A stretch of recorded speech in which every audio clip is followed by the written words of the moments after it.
Hello everyone, welcome back into this channel, and today I want to show you the tutorial how to share your TikTok account to get more and more followers.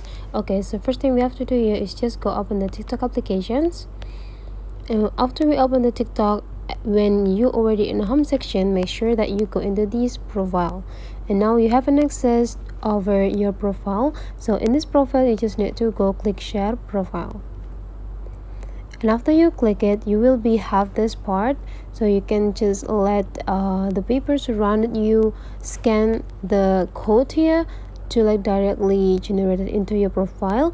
But if you want to engage, or if you want to get attention from another people from your another social media, you just need to go click share profile, and you can just choose what applications that you want to share to. For example, Instagram story, you just need to click it, and then the TikTok will be generate you into your Instagram account.